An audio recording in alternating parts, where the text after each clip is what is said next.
नमस्कार दोस्तों, 25 अप्रैल 1970 को अहमदुल्ला सिद्दीकी के द्वारा यूपी के अलीगढ़ में एक मुस्लिम ऑर्गेनाइजेशन को फॉर्म किया जाता है और उस ऑर्गेनाइजेशन का नाम दिया जाता है the student Islamic movement of India यानी कि सिमी।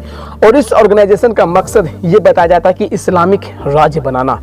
इस ऑर्गेनाइजेशन के फॉर्म होने के कुछ दिन बाद इस सिमी ऑर्गेनाइजेशन को जिहाद डिक्लेयर कर दिया जाता है इंडिया के खिलाफ। और एक रिपोर्ट के मुताबिक ये बताया जाता है कि सिमी ऑर्गेनाइजेशन के तहत लोगों को जबरदस्ती फोर्स करके इस्लाम में कन्वर्ट होने पर मजबूर कर दिया जाता है।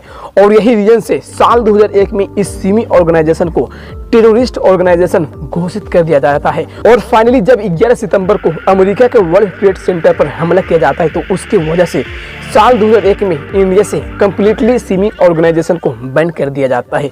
और इस सिमी ऑर्गेनाइजेशन के बैन होने के बाद 22 नवंबर 2006 को 3 और मुस्लिम ऑर्गेनाइजेशन ने मिलकर एक Indian Muslim political organisation form किया जाता है जिसका नाम पॉपुलर फ्रंट ऑफ इंडिया यानी कि PFI रखा जाता है। कुछ दिन पहले नेशनल इन्वेस्टिगेशन एजेंसी यानी कि NIA के द्वारा टेररिस्ट को रोकने के लिए एक मैसिव ऑपरेशन चलाया गया था जिसमें से 350 से ज्यादा PFI के मेंबर को अरेस्ट किया जाता है टेररिस्ट के जुर्म में।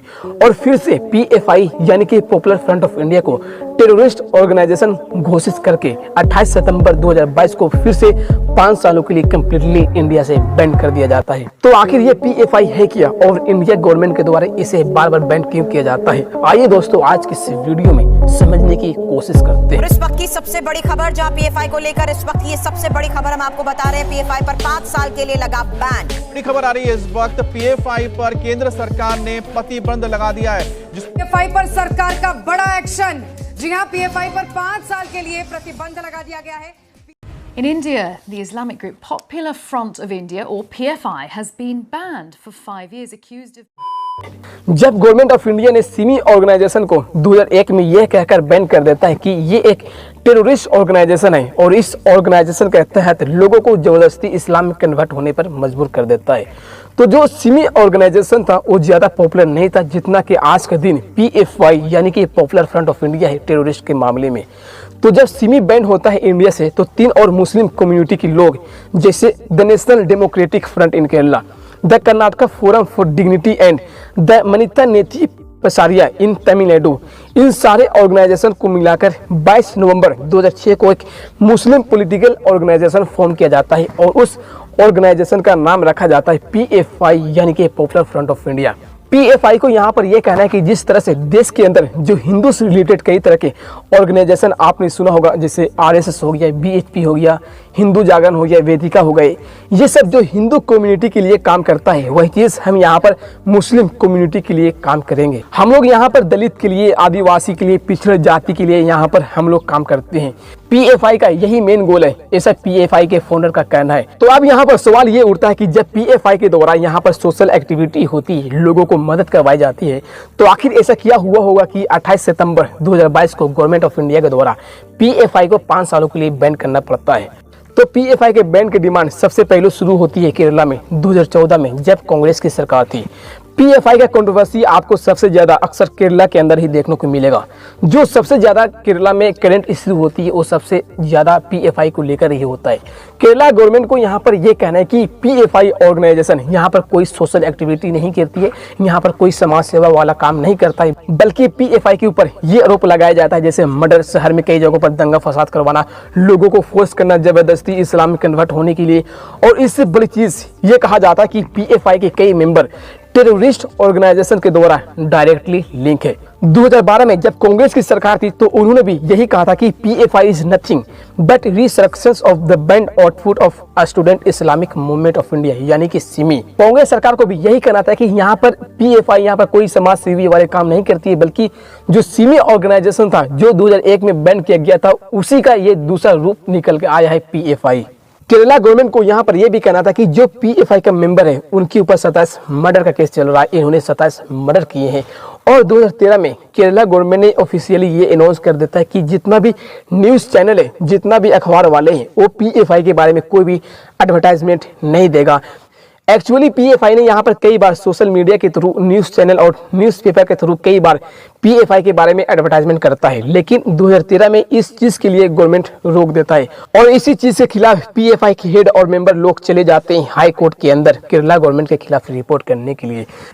जब हाई कोर्ट की जज केरला गवर्नमेंट से पूछता है कि आपने एडवर्टाइजमेंट करने के लिए पीएफआई को क्यों रोक दिया इन न्यूज़ चैनलों पर, तो केरला सरकार ने जज को जवाब देते हुए बोलता है कि पीएफआई का मेन एजेंडा है Islamisation of society bye promoting conversation communication of issue, मतलब जो समाज है उनको इस्लाम धर्म में कन्वर्ट करना, यही चाहता है पीएफआई की ऑर्गेनाइजेशन। कम्युनिज्म इशू को लाना चाहते हैं ताकि पूरे देश में जो इस्लाम है उस इस्लाम धर्म को बेनिफिट मिल सके और जो भी इस्लाम के दुश्मन है उसे हमेशा के लिए एलिमिनेट करना चाहते हैं। ये पीएफआई का एजेंडा है। तो ये सारे जवाब रिटर्न में देता है केरला गवर्नमेंट को एक एफिडेविट पर लिख करके। इसके अलावा केरला सरकार ने यह भी कहा था कि 27 जो केसेस है मर्डर का, उसके अंदर पीएफआई का ही मेंबर इन्वॉल्व थे और 86 केसेस अटेम्प्ट टू मर्डर का केस इनके ऊपर चल रहा है। तो सबसे पहले जो पीएफआई का विरोध शुरू हुआ था वो सबसे पहले इसी केरला राज्य से शुरू हुआ था। तो इसके बाद अगर हम बीजेपी के बारे में बात करें तो बीजेपी वालों को भी यहाँ पर ये कहना है कि पीएफआई प्रो मुस्लिम स्ट्रेंथ लेते हैं, एक्सट्रीमिस्ट स्ट्रेंथ लेते हैं। हमें पीएफआई को जितना जल्दी हो सके इसे इंडिया से बैन कर देना चाहिए। और कर्नाटक के बीजेपी के लीडर ने ये आरोप लगाया कि कई सारे जो वर्कर है बीजेपी का, उनकी हत्या पीएफआई के द्वारा ही किया जाता है। करीब 310 केसेस रजिस्टर थे पीएफआई के खिलाफ कर्नाटक में और इसी चीज को लेकर केरला में जो बीजेपी की लीडर है उन्होंने यहाँ पर अनाउंस किया था कि हम लोग यहाँ पर एक कैंपेन चलाएंगे पीएफआई के अगेंस्ट, क्योंकि इनके द्वारा रिलीजियस टेररिज्म किया जा रहा है। और एक रिपोर्ट के मुताबिक पिछले 6 सालों में करीब 24 बीजेपी और आरएसएस के वर्कर को पीएफआई के द्वारा बुरी तरह से मारा गया था। खैर, पीएफआई के खिलाफ कंट्रोवर्सी कहीं न कहीं आज के दिन पूरे देश में फैल चुका है। लेकिन अब यहाँ पर सवाल ये उठता है कि आखिर किन किन आरोपों की वजह से पीएफआई को 5 सालों के लिए इंडिया गवर्नमेंट के द्वारा बैन किया गया है। तो नंबर 1 आरोप है कि रेडिकलाइजेशन। कई स्टेट गवर्नमेंट के सरकार ने होम मिनिस्ट्री को एक लेटर लिखता है कि पीएफआई को जितना जल्दी हो सके इसे बैन किया जाए, क्योंकि ये पब्लिक ऑर्डर को डिस्टर्ब करता है, लोगों को रेडिकलाइज करने की कोशिश करता है और देश को बंटवारा करने की कोशिश करता है। दूसरा आरोप, link with terror outfit. Ministry of home affair को मानना है कि कुछ पीएफआई के founding member student Islamic movement of India यानी कि सिमी के लीडर रह चुके हैं और इनका कनेक्शन जमाल उल मुजाहिदीन बांग्लादेश के साथ है, जो कि एक बहुत बड़ी कट्टर ऑर्गेनाइजेशन है। और इसी आरोप में यह भी बताया जाता है कि पीएफआई का connection global terror organisation Islamic state Iraq और सीरिया के साथ भी जुड़े हुए हैं।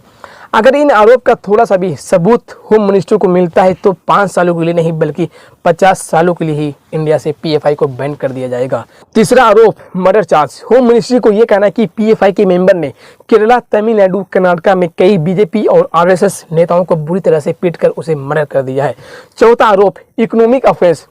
पीएफआई के ऊपर यह भी आरोप है कि इंडिया और फॉरेन से बहुत सारे पैसा हवाले चैनल के थ्रू लाया गया है इस ऑर्गेनाइजेशन में क्रिमिनल एक्टिविटी करने के लिए। इसलिए इनकम टैक्स डिपार्टमेंट ने मिस यूज ऑफ फंड का आरोप लगाए हुए पीएफआई का जो रजिस्ट्रेशन होता है अंडर सेक्शन 2 उसे ही कैंसिल कर दिया है। पांचवा आरोप, पीएफआई के खिलाफ bomb making manual and weapon. NIA team के द्वारा जो रेड हो रही है फिलहाल, उस रिपोर्ट के मुताबिक ये बताया जाता है कि इस रेड के दौरान एनआईए टीम को इलीगल बम बनाने का रॉ मटेरियल्स मिली है और कई तरह के डिटेक्टिव इक्विपमेंट मिली है जो वेपन को चेक करने में काम आती है। इसके अलावा सरकार को यहाँ पर कुछ एग्जाम्पल भी देते हुए बोलता है कि कई तरह के वायलेंट एक्ट के अंदर पीएफआई जो है वो शामिल रहती है। इसके अलावा सरकार ने कुछ एग्जाम्पल देते हुए बताता है कि जितना भी दंगा फसाद होता है देश भर के अंदर में, उनमें कहीं न कहीं पीएफआई का हाथ जरूर होता है। जैसे कि हिजाब केस जो आपने सुना होगा कर्नाटक के अंदर जो हुआ था, उसको बढ़ाने के लिए कहीं न कहीं पीएफआई के मेंबर का ही हाथ था। हाथरस का जो रेप केस हुआ था उसमें भी पीएफआई का ही हाथ बताया जाता है। सिटीजन अमेंडमेंट एक्ट आपको याद होगा, इसके लिए भी बड़ा आरोप लगाया जाता है पीएफआई के ऊपर। शाहीन बाग और कई जगहों पर आपने देखा ही होगा। तो इन सब के अंदर भी पीएफआई शामिल रही थी, ऐसा होम मिनिस्ट्री को कहना था। रिसेंटली यहाँ पर सरकार ने यह कहा कि कई सारे जो टेरर मॉडल के अंदर सस्पेक्टेड पाए गए हैं उनका लिंक इस पीएफआई के साथ कहीं न कहीं मिलता जुलता जरूर है। फर्दर उनका यहाँ पर यह भी कहना है कि कई तरह का जो वायलेंट एक्ट होती है, जैसे कि कॉलेज प्रोफेसर को लिम्ब काट देना, cold blooded killing of person associated with organisation experience with others, जो लोग अदर रिलीजन से बिलोंग करते हैं उनको जान से मार देना, ऐसा आरोप पीएफआई के ऊपर लगाया गया है। तो ये सब सरकार को कहना है कि इन सारे आरोप को जुर्म के वजह से ये जरूरी था कि पीएफआई को बैन करना। जब एनआईए और ईडी के टीम के द्वारा रेड पड़ना शुरू हुआ तो करीब 106 पीएफआई मेंबर अरेस्ट हुए थे 22 सितंबर को, और 26 सितंबर को करीब 250 मेंबर अरेस्ट हुए थे। और इसी चीज को देखते हुए 28 सितंबर 2022 को फाइनली भारत सरकार के द्वारा 5 सालों के लिए इंडिया से पीएफआई को बैन कर दिया जाता है।